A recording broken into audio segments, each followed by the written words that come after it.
Good morning. Welcome to Northwest, the Unitarian Universalist congregation. My name is Vanessa Washington, and I will be your worship associate today. We have a full house. This morning, we welcome back Joshua Berg, who's joining us from Southern California. Pastor Joshua Berg, sorry. If you're a visitor online and would like us to stay in touch with you, you can fill out the visitor form that you see in the chat box. And if you're with us in person, you can complete a visitor form in the atrium. Please greet your neighbor with a wave from wherever you are.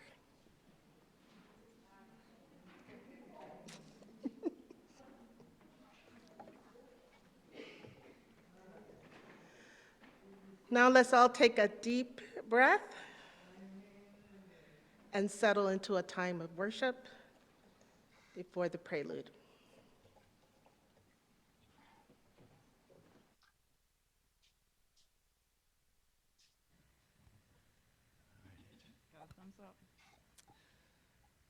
Life is not a highway strewn with flowers, still it holds a goodly share of bliss. When the sun gives way to April showers, here's the point that you should never miss. Though April showers may come your way, they bring the flowers that bloom in May. So if it's raining, have no regrets, because it isn't raining rain, you know it's raining violets. And where you see clouds upon the hills, you soon will see crowds of daffodils. So keep on looking for the bluebird and listening for his song whenever April showers come along. La la la la, la la la la, la la la la, la la la la. So if it's raining, have no regrets, because it isn't raining rain, you know it's raining violets. And where you see clouds up on the hills, you soon will see crowds of daffodils. So keep on looking for the bluebird and listening for his song whenever April showers come along.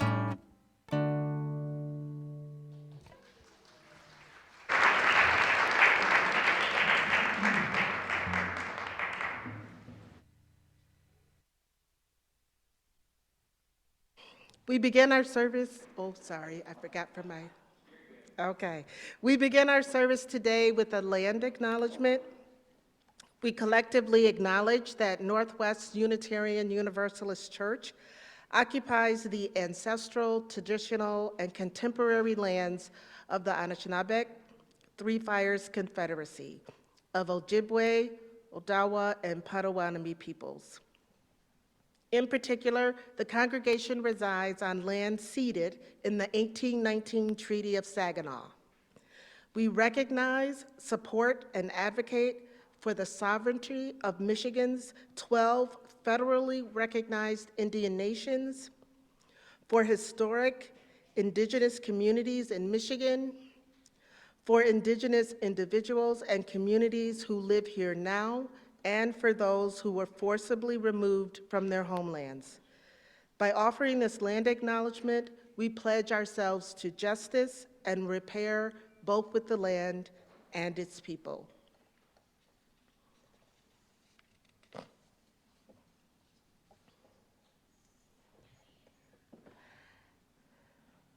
Last Friday, March 31st, was Transgender Day of Visibility.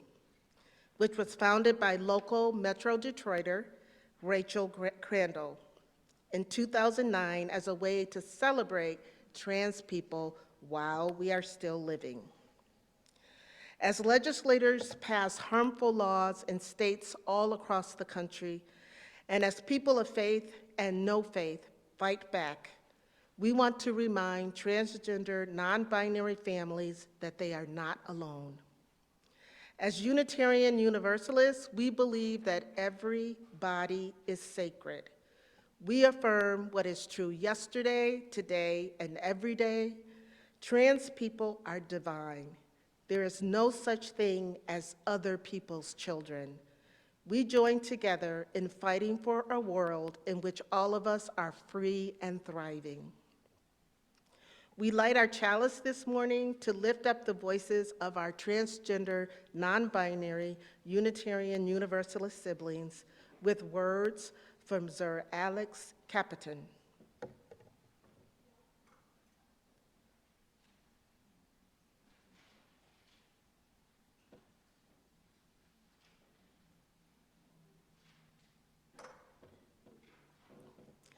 Spirit of the universe, life force that flows through all beings, power beyond our knowing. We ask you to help us see beyond our dependence on opposites, to transcend our desire to know who is like us and who is not. Open to us the knowledge that in this room, there are complexities and diversities of identities, beyond Black and white, old and young, woman and man, poor and rich, uneducated and educated, disabled and able-bodied, gay and straight, ill and healthy, wrong and right, broken and whole.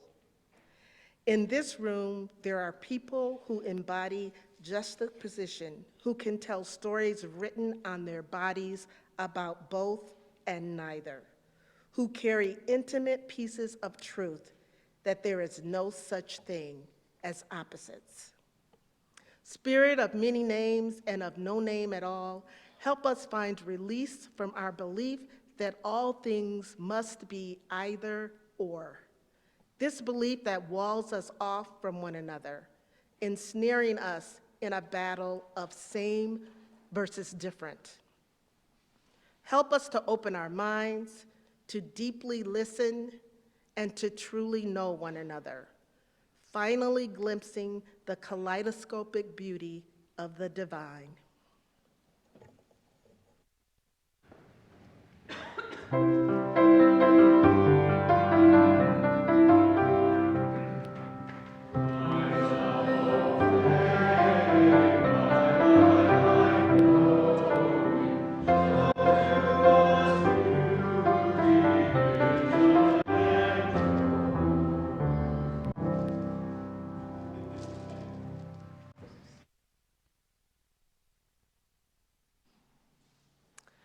Good morning, everyone. It's good to be here today. This morning we are going to have joys and sorrows for our youth and their teachers. Do we have anybody who wants to share a joy or sorrow today? Brooklyn, do you want to share something?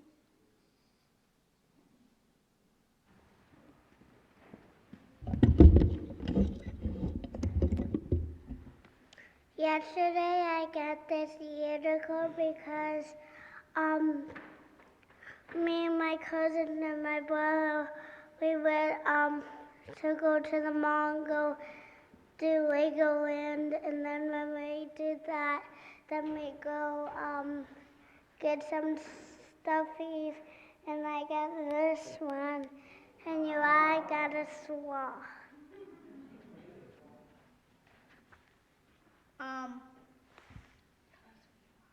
My name is Uriah, and I wanted to say that next week on Easter is my birthday. Wow. And I'm turning 12.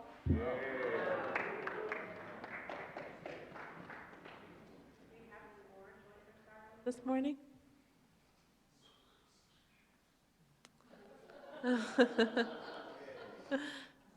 while we hold the rest in our hearts and the unspoken joys and sorrows of our youth and teachers.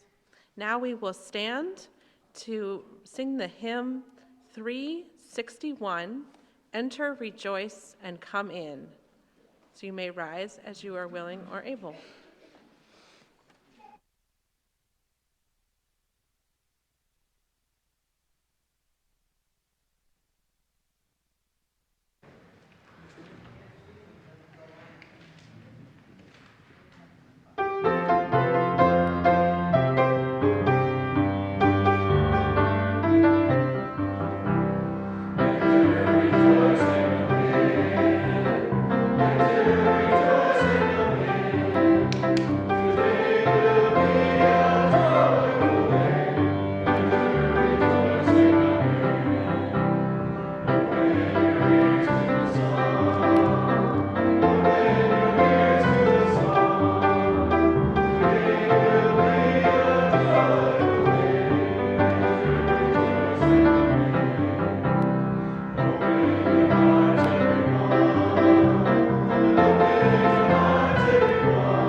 Change Sings, a children's anthem by Amanda Gorman, illustrated by Lauren Long.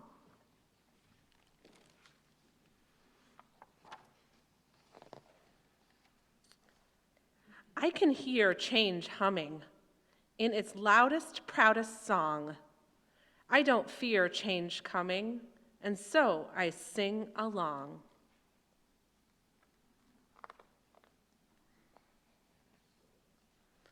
I scream with the skies of red and blue streamers. I dream with the cries of tried and true dreamers.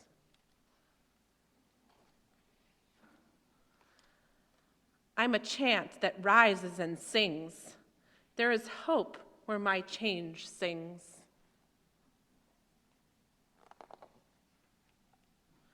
Though some don't understand it, those windmills of mysteries, I sing with all the planet and its hills of histories. I hum with 100 hearts, each of us lifting a hand. I use my strengths and my smarts and take a knee to make a stand. I'm bright as the light each day brings. There is love where my change sings. I show others tolerance, though it might take some courage.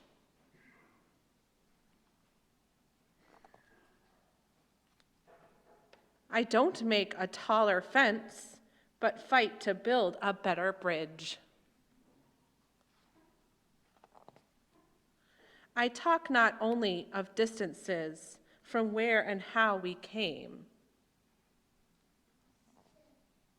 I also walk our differences to show we are the same. I'm a movement that roars and springs. There's a wave where my change sings.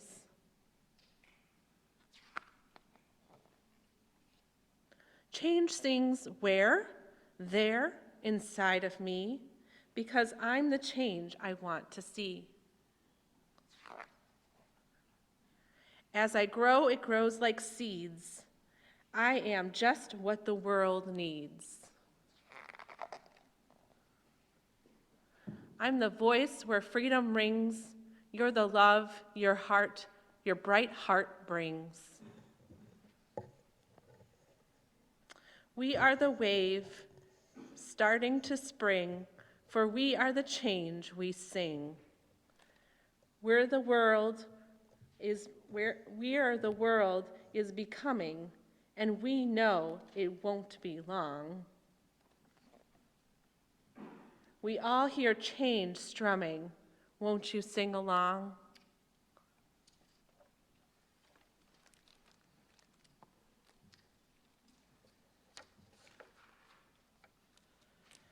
Now our children and their teachers will head to the affinity groups in room B and in the nursery.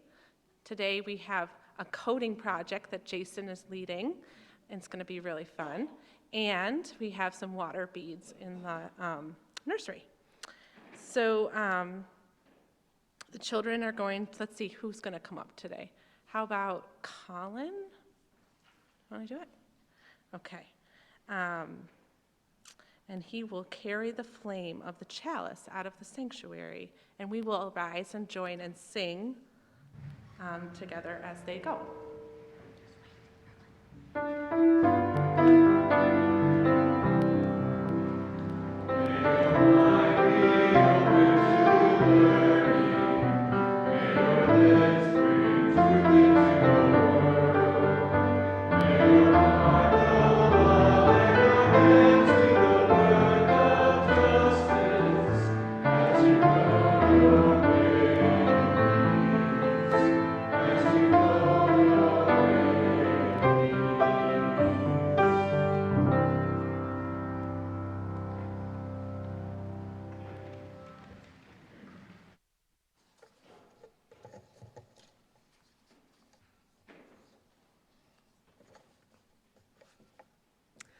One purpose of a religious community is to encourage all who gather together to grow more generous in spirit and in action. The Social Justice Committee has selected Native Justice Coalition as the April Shared Plate recipient.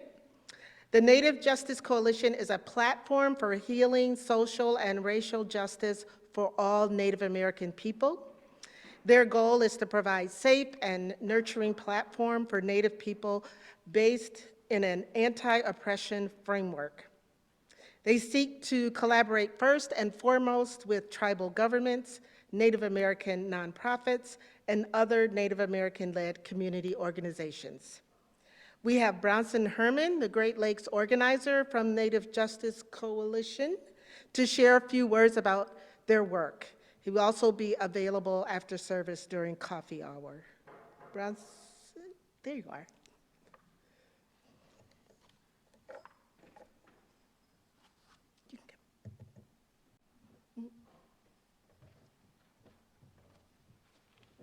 Bonjour, good morning. My name is Bronson Herman. I'm the Great Lakes organizer at the Native Justice Coalition. Great to be here. Again, our work is for the Native communities here in the state of Michigan, throughout the Great Lakes as well. However, with our community partners, we work with non-Native organizations, interfaith programs as well. And with our programming, we work a lot on healing stories, so that's the Truth and Reconciliation Commission regarding boarding school survivors. We offer talking, healing circles. Additionally, we have a Anishinaabe Racial Justice Conference. We'll be doing our 4th annual one. Really, our work is focused in our culture and our traditions. We are a 6-year-old coalition based out of Manistee, Michigan. Our executive director and founder is out of Manistee. Started out of their home, and I live here in Southeast Michigan, but really we go where we're needed. Depending on the community, we have a diverse community, different cultural elements, and each community has their own need, different issues going on. Some of the most prevalent ones right now are the missing, murdered Indigenous women, girls, and Two-Spirit people. In the state of Michigan, human trafficking is one of the states with, basically it is a hot spot. with all the ports and different areas and being close to Canada as well. So our work is really focused on community, having different perspectives, backgrounds, and these issues are impacting our communities here in the state of Michigan, but these are issues that are necessary for everyone to take on and create exposure. And again, I'm thankful for being here. I'll be here after for any questions, comments. Randy Block actually notified me about this opportunity and was able to get in contact with Ben as well. So again, we're really looking to create exposure, education, building these bridges and kind of this cross-cultural exchange. So miigwech, thank you for all coming out today, listening, and I look forward to further collaboration. So thank you. Thank you, Bronson. So this gives us an opportunity really to put our money where our mouth is and to put some substance behind us giving the land acknowledgement every Sunday. So if you'd like to donate, you can do so in a variety of ways.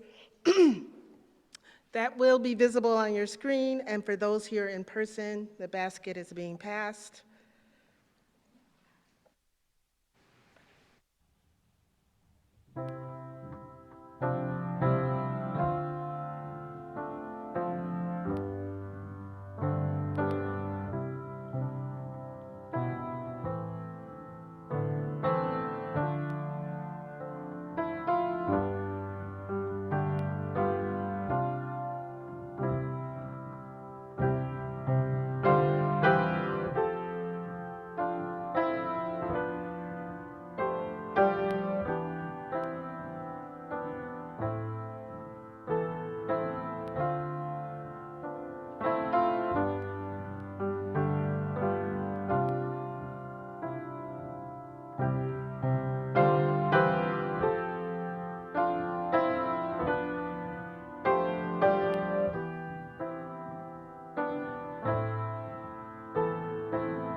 I told the choir we weren't singing anything new today. I may have lied. I'll play the melody for fun for y'all. Thank you.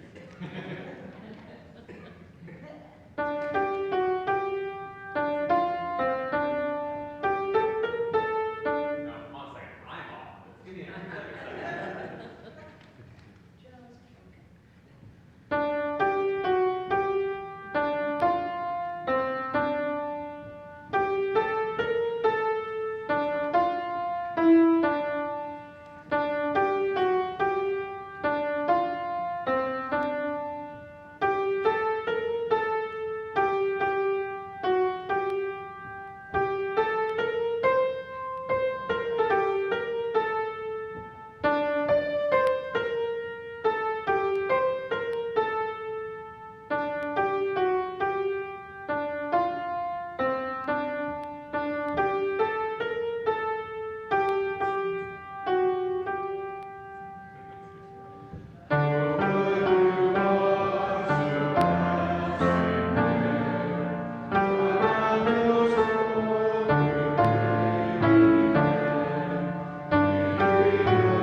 depressing. Sorry, guys.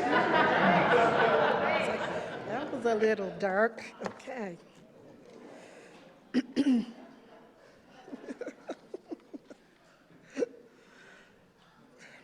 Our reading today is from the Living Myth podcast with Michael Mead.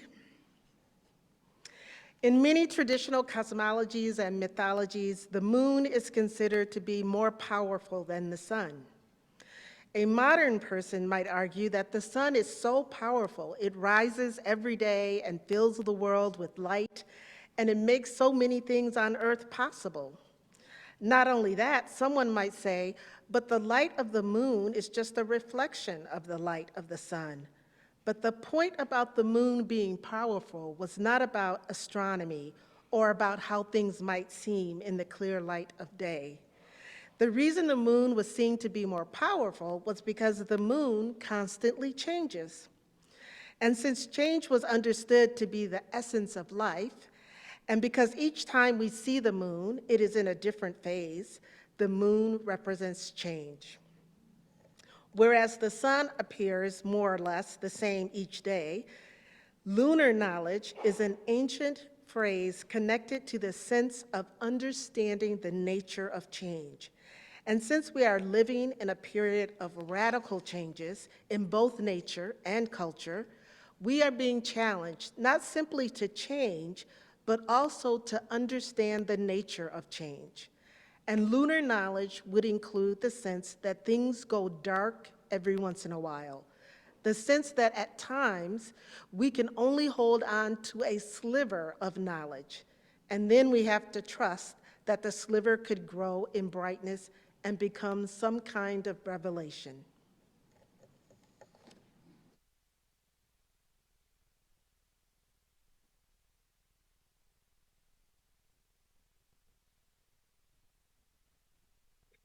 Thank you all. It's wonderful to be here again. I'm Pastor Joshua Berg, for those of you who don't know me, coming from Los Angeles area in California, specifically Burbank. I'm delighted to see such a full auditorium. Thank you so much for this service and everything Northwest does. So what if I told you that starting next week's worship, we're going to be actually switching from Zoom to another platform. And in the sanctuary, instead of open seating, we're going to have assigned seating. If I told you that, how many of us would just have a little mild anxiety attack? The fact is, this isn't going to happen as far as I know. But those things aren't made. What's that? Those things aren't major changes. And, who knows, they might even improve worship. I don't know. But I imagine many, including myself, if I were a congregant, would be tentative in the least. See, it's a natural human reaction to be wary of change. In fact, humans are actually hardwired to avoid uncertainty at all costs. And there are many, many reasons for this. Change feels unsafe. Change can lead to humiliation for those associated with the previous system. Change requires learning new things, which can lead to feeling incompetent or even stupid. Change, it takes work that is hard, and work that cycles through failure before it succeeds. And long-established systems in particular, they don't change quickly. Change is slow. Rather, they erode over time, which can be painstaking, especially because no one can know what that erosion will look like. And what's more, change, it's never isolated to a single system that's changing. If something changes, it causes other systems to also change in unpredictable ways. And change is loss.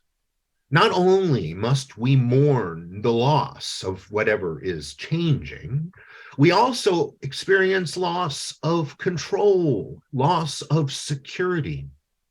So change strikes fear in our hearts, also because there are very real and painful consequences of change. Society, as we know, is going through this painful growth right now as we seek to heal wounds. So humankind is naturally resistant to change because it can be difficult and harmful in all of these ways and more. Regardless, change is inevitable and change is necessary. I'm not talking about aversion to change today in order to judge it as something that is completely healthy or completely harmful. I'm not talking about that. Change is necessary and change is harmful and change is good and all of these things. I've just picked this subject as a reminder that when there is frustration, that certain people or certain systems resist change, rather than being overcome by incredulity and exasperation, feelings which are very valid, we can also approach the problem from a much more effective place of mindfulness and wisdom.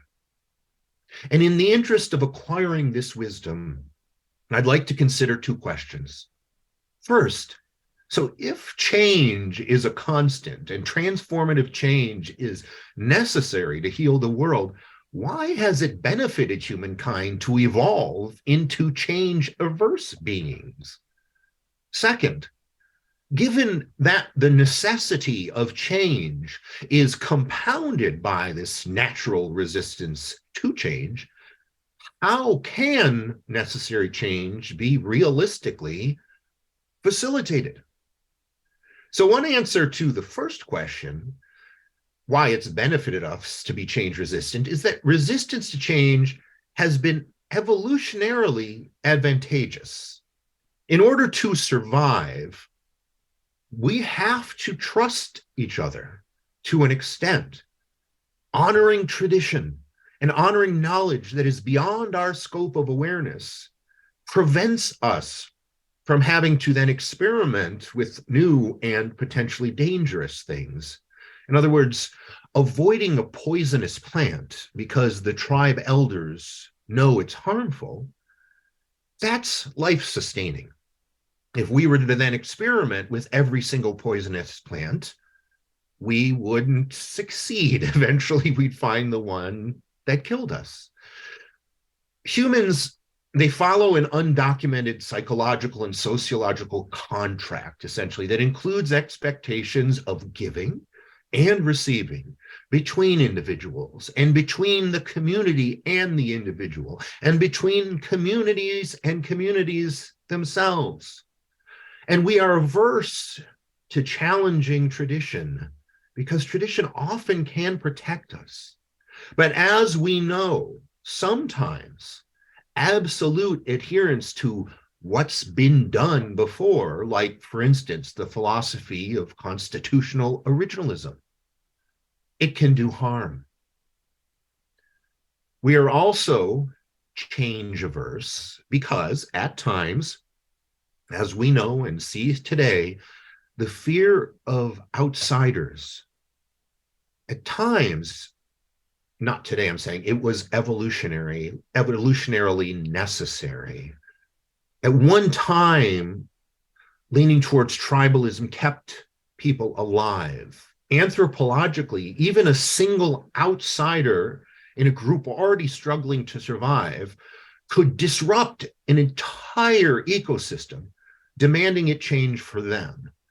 So humans, historically, evolutionarily, became tribalistic.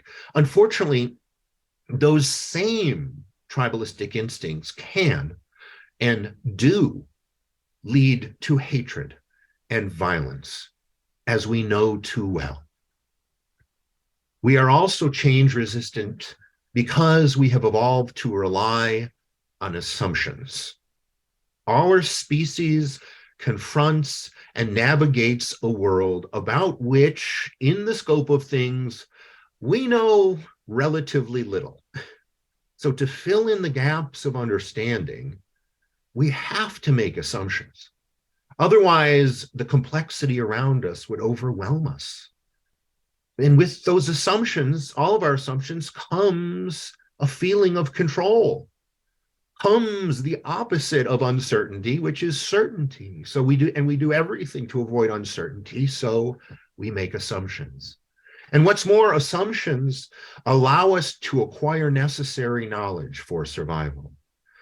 That being the case, we reasonably struggle to justify our assumptions, even if intellectually we know they're wrong. For instance, I assume you can see me and hear me in the sanctuary, even though this connection might be cut off because I can only see myself. There's no way for me to know. It could be right now, Alex and Ben are scrambling to figure out why my picture and sound isn't there. And could be now that I'm sitting alone in my bedroom, just rambling to myself. And now I'm starting to worry that actually might be the case. If you can see and hear me, can you shout yes or applaud? Ooh, okay, thank you. Now you see, if I were cut off, confronting and challenging the assumption that I can be seen led me to confirm that I actually can be seen and heard. The danger arises when people aren't confronting and challenging their own assumptions and prejudices. And those same assumptions and prejudices then come to define them. Challenging them at that point then means challenging their very identity. And resistance to change manifests powerfully when we're challenged to change ourselves, our identity. Holding on to an assumption and a prejudice, even one that is wrong, necessarily feels safer than breaching the threshold into the scary unknown, even if that new space has the potential to be substantially better. I really didn't want to ask if I could be seen because I might have found out that I couldn't, and that would have been a bad result. But I'm glad I did.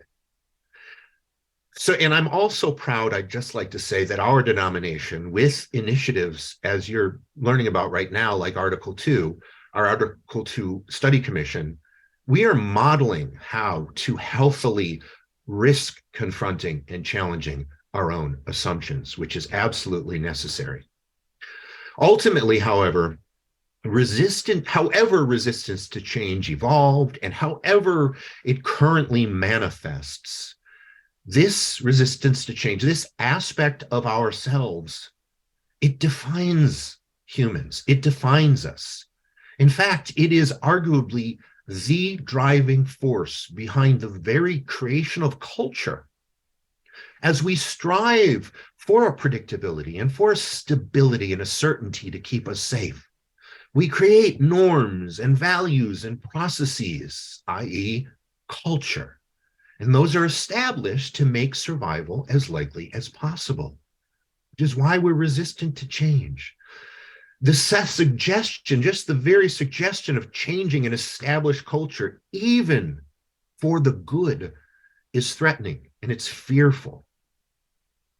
And fear, as we have seen in this country, bypasses logic.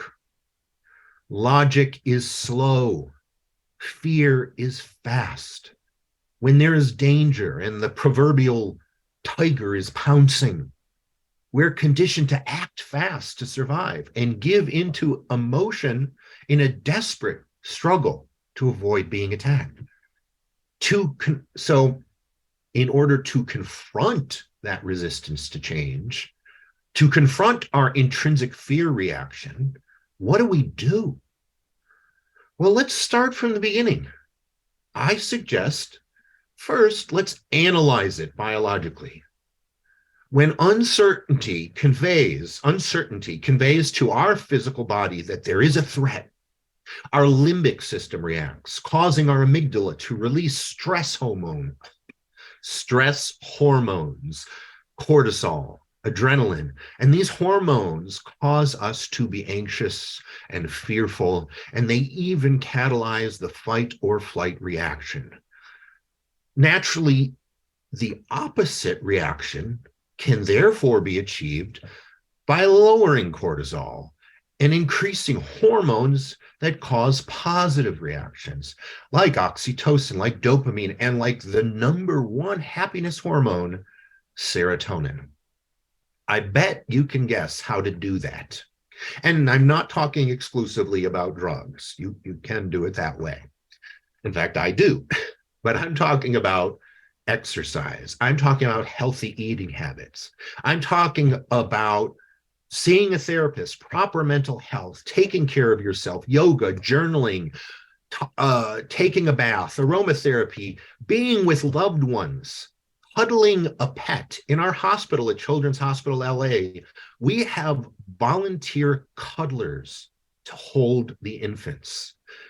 Deep breathing exercises, calming music, saying affirmations, practicing gratitude, even just smiling and laughing, even when we don't feel like doing it, and so much more. There are plenty of ways to increase that serotonin, to alter our biology, our very biology, in order to begin to tolerate change a little bit better. And as far as assumptions, believe it or not, we can also change our tendency to rely on assumptions. It is a difficult process, and it moves in small steps, but we can take those steps if we identify and question those assumptions, our assumptions. And finally, we can also resist the worst of tribalistic instincts. We can get to know people. In war, soldiers are taught that it's easier to kill someone from a distance because you are not seeing them. We must rebuild social capital by strengthening the social contract. And in doing so, we temper those tribalistic inclinations. So although fear is quicker than logic, it is quicker than reason, let's intentionally slow down. Use what Jonathan Haidt calls the righteous mind by entering explore mode. Let's model how to explore. Whereas the front right cortex of our brain houses those defense neurons, and it's associated with those negative emotions. Approach and curiosity circuits activate the front left of the brain, which are associated with positive emotions. Approach and curiosity, in other words, by being less reactive, more curious, truly hearing someone else rather than jumping to conclusions and assumptions and based on bias, we actually decrease that initial shock we feel from fear, and we feel positive emotions. And yes, I am talking in one word about kindness. And to be clear, kindness is never about going easy on evil philosophies or actions. It's never about excusing cruelty or hatred.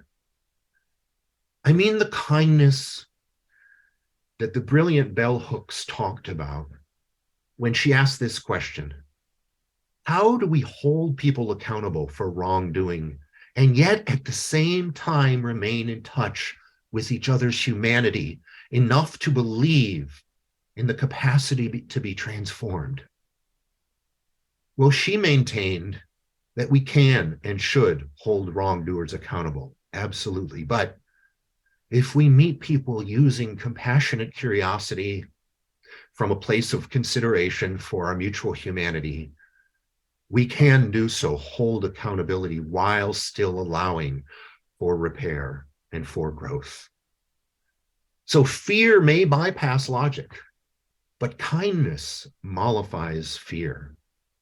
And what's more, feelings, they are self-generating, like systems are self-maximizing. Fear, like the fear caused by resistance to change, it creates more and more resistance and fear. Whereas kindness, on the other hand, leads to acting more kind. The less we choose to be afraid, the fewer things we will fear. And the more we choose to be kind, the kinder we can be. Ultimately, our natural human resistance to change, we have to recognize it is biological, it is anthropological, it is very real. The irony is that systems, even those which seem most steadfastly immutable, unchanging, they too are always changing regardless. All systems self-maximize, naturally seeking the best option for functioning, given the state of wear of their components, given the fluctuating input. No system tolerates trying to run the same playbook forever. The axiom, if it ain't broke, don't fix it. It's comforting, makes sense for a limited time, but eventually everything will break unless it is altered, unless it accommodates for change. So I picked this topic today because I believe confronting a problem involves a few major steps. And the first is what we are doing today, for instance, by calling out the problem, calling out hatred and violence against our trans sibling, and demanding nothing less than accountability and justice and action against this hatred. And the second step is understanding why a problem exists in order that we devise that action needed to conquer it. I'd love to be able to just walk through that wall of hate, but whether the wall should be in my way or not, the fact is I have the choice to turn back, not walk toward the wall. I have a choice to go around it or go over it, or I can nullify the wall's power completely by building a doorway through it or deconstructing the wall altogether. But I can't do this last thing without understanding what I'm dealing with. Brick, cement, metal, wood, etc. So I'm thinking about what we're dealing with and how it came to be. And I'm confident that the natural human resistance to change, which is the mortar that bolsters the wall of ignorance and hate and fear that separates us, is completely surmountable. I want to quote Amanda Gorman's words again that we heard early today. There is love where my change sings. And that leads to the final step, taking action to do that very thing. You are invited to rise in body or spirit as you're willing and able for hymn number 1064, Blue Boat Home.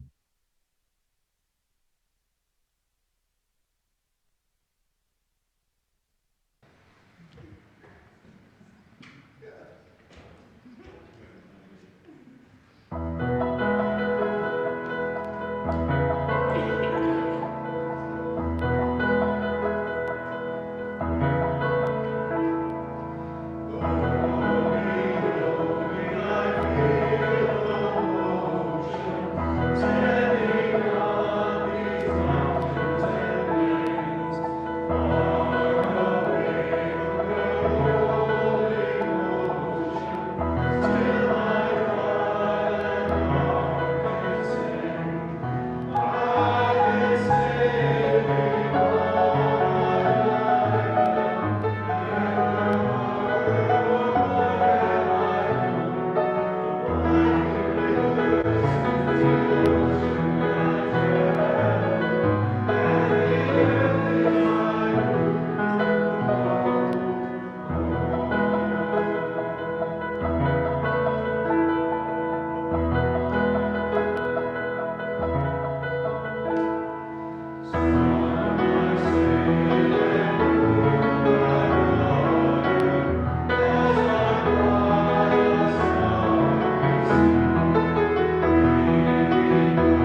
Our Chalice Extinguishing reading is from All About Love, New Visions by Bell Hooks. The light of love is always in us, no matter how cold the flame. It is always present, waiting for the spark to ignite, waiting for the heart to awaken.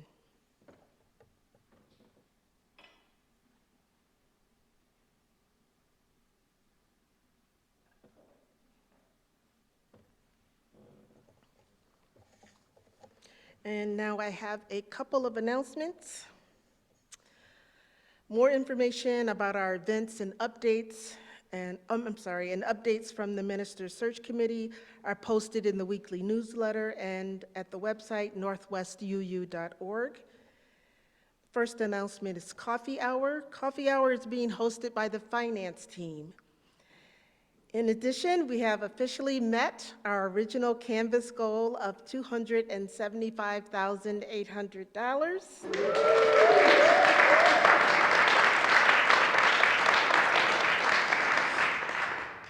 And we have more pledges that remain to be received.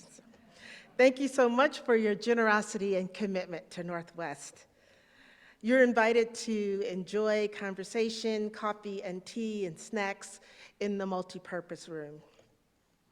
And secondly, we are going to have a Getting to Know UU session. If you've recently attended Northwest or you're a new member, you're invited to Getting to Know UU on Sunday, April 16th. We'll meet in person after the service. We're planning to also have a potluck on that day. So we'd like to take this opportunity to get to know you. You'll have an opportunity to share about yourself and learn more about how our church is organized. You'll meet a few of the key leaders from the governing board and committees that help the church to run smoothly. And you'll also hear about our religious education programs for adults and children. Plus, and that's not all, plus, you'll learn more about our UU history and our guiding 8 principles. We hope to see you there.